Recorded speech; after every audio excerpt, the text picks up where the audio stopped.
Distinguish between sale and hire purchase. तो sale और hire purchase के बीच में डिफरेंस बताना है। सबसे पहला time, time of passing of property, property कब पास होती है, जैसे ही सेल हो जाती है इमीडिएटली प्रॉपर्टी पास हो जाती है। पर हायर परचेज में लास्ट इंस्टॉलमेंट के पैसा देने पर ही प्रॉपर्टी ट्रांसफर होती है। देखो सेल का सिंपल मतलब है, सपोज करो ए एक कार डीलर है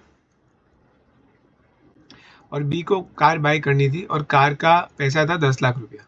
बी आया, उसने 10 लाख रुपए दिए और कार लेके चला गया, हाथों हाथ कार लेके चला गया, इसको बोलेंगे सेल। अब सपोज करो कि बी के पास 10 लाख रुपया नहीं है, उसने बोला कि मैं अभी 3 लाख रुपया दे रहा हूँ और बाकी के जो 7 लाख है मैं 1-1 लाख करके दूंगा।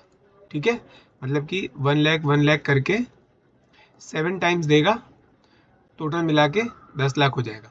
जनरली तो ऐसा होता है कि अगर इंस्टॉलमेंट्स में दे रहे हो तो 10 लाख से ज़्यादा देना पड़ता है। तो ऐसे सपोज करो 1,50,000 1,50,000 उसको देना पड़ेगा। ठीक है, तो इसको हायर परचेज सिस्टम बोलते हैं। हायर परचेज सिस्टम में पहले में डाउन पेमेंट जाता है और फिर इंस्टॉलमेंट्स थोड़े थोड़े देने पड़ते हैं और लास्ट इंस्टॉलमेंट जब आप दोगे तब आपको सामान मिलेगा। इसीलिए यहाँ पर time of passing of property, hire purchase में प्रॉपर्टी का पास ऑन मानी जाएगी जब लास्ट इंस्टॉलमेंट का पैसा दे दिया।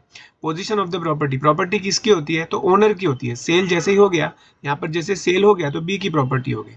पर हायर परचेज के अंदर द हायरर की पोजीशन बेली जैसी होती है। जैसे मैं आपको समझाता हूँ, यहाँ पर क्या हुआ, ये दूसरे केस में, ये हायर परचेज वाले केस में क्या हुआ, आप लोग ध्यान से देखिए।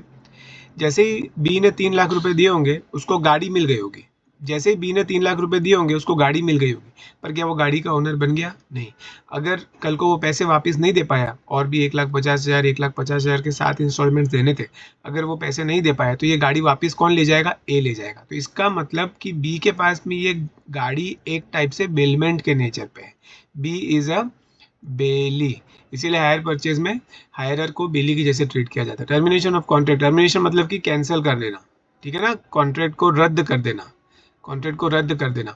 तो बायर के नॉट टर्मिनेट, बायर के पास ऐसा कोई अधिकार नहीं है कि वो कॉन्ट्रैक्ट को टर्मिनेट कर सके, पर यहाँ पे हायरर टर्मिनेट कर सकता है कॉन्ट्रैक्ट को, वो चाहे तो कॉन्ट्रैक्ट को टर्मिनेट कर सकता है। Burden of risk of insolvency, अगर सपोज करो सेल की बात करें तो सेलर एक रिस्क लेके चलता है कि अगर बायर इंसॉल्वेंट हो गया तो नुकसान हो सकता है, पर हायर परचेज के केस में ऐसा नहीं है। अगर सपोज करो बी 3 लाख रुपए देने के बाद इंसॉल्वेंट हो जाता है तो ए अपनी गाड़ी वापस ले सकता है, सेल के केस में ऐसा नहीं हो सकता। Transfer of title, buyer can pass a good title, जब ये सेल के केस में जो बायर होता है वो किसी और को भी वो सामान ट्रांसफर कर सकता है। गुड टाइटल ट्रांसफर करने का मतलब कि वो किसी को वो सामान बेच सकता है, पर हायर परचेज के केस में ऐसा नहीं हो सकता। हायर परचेज के केस में सामने वाले को गुड टाइटल अगर पास करना है तो लास्ट इंस्टॉलमेंट पे करना पड़ेगा। लास्ट इंस्टॉलमेंट पे करे बिना वो खुद ओनर नहीं बनता, और जब तक वो खुद ओनर नहीं बन सकता तब तक वो आगे भी गुड्स को ट्रांसफर नहीं कर सकता।